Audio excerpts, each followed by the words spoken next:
Hey guys, welcome back, and it's time for me to delve into that giant pile of comics that I have and get right dab to the all new, all different Marvel. Let's try to see what this is by checking out one of the titles that they have. Now, as everybody would know, and as my shirt will state, I am a huge X-Men fan, so I am proud to introduce the new book of the X-Men here. So, what is this about?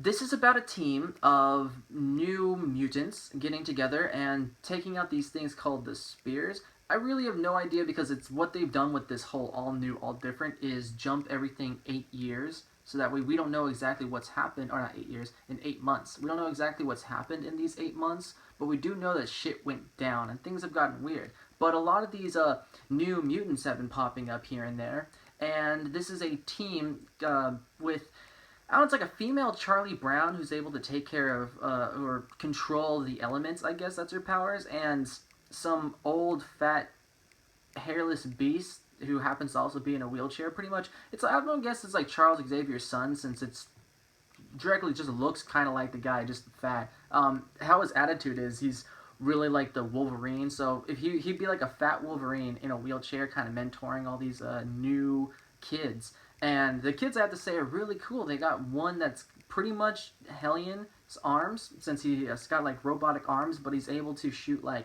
sonic waves out of him. So in a way, he's like Banshee, but young and not obviously Scottish or Irish, whatever the fuck Banshee was.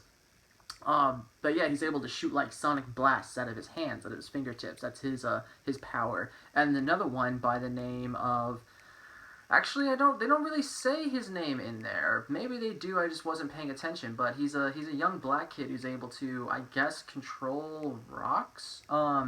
So that's different. I mean, but when you're on the team with somebody who can control all four elements, it doesn't really exactly stack up to it. That character is known by his Crystal. That name sounds vaguely familiar.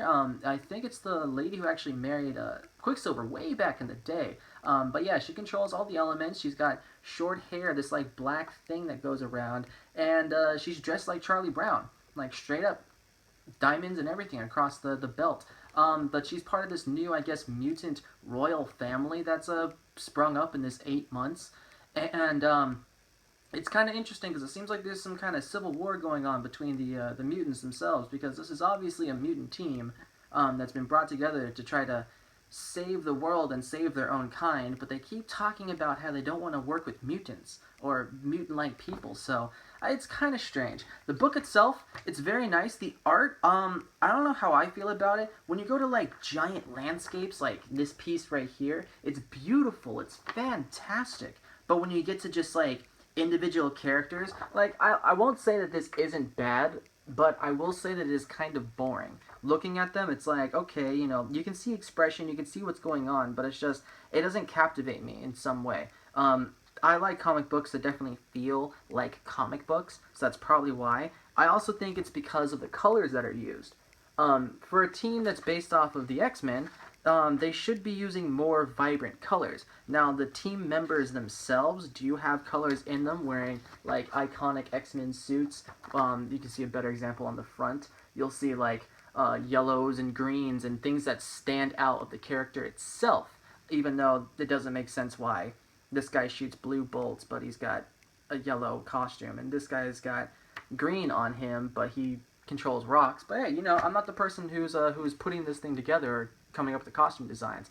But it's very interesting. I'm very happy to hear that Marvel's trying to save the X-Men in some way by having them be in this, vast world and having all these different types of mutants coming together and working with each other, even though they're not technically working with each other. So if I were to give a grade for this, I would probably give it like a 3. It was actually not bad. Again, it's not my kind of story, but I do love the X-Men and I do love what they do. I have to say the ships that they're riding, the new Blackbird that's in here, is a fantastic looking ship. It is kind of weird that they're going back to the traditional sense of X-Men, using a teacher and the students banding together to save mutants. Like, that's very classic to X-Men. That's very X-Men-esque. So it's funny how they've kind of gone, oh, we're running out of ideas. Let's just throw this in here to make this team seem cool. But that's all I've got to say about the X-Men book here. Like I said, I give like a 3 out of 5. It's not bad. It's actually really cool. And now I got to go tackle through the other version, the other team that they have in my giant pile of comics. So once I get through that, I'll be able to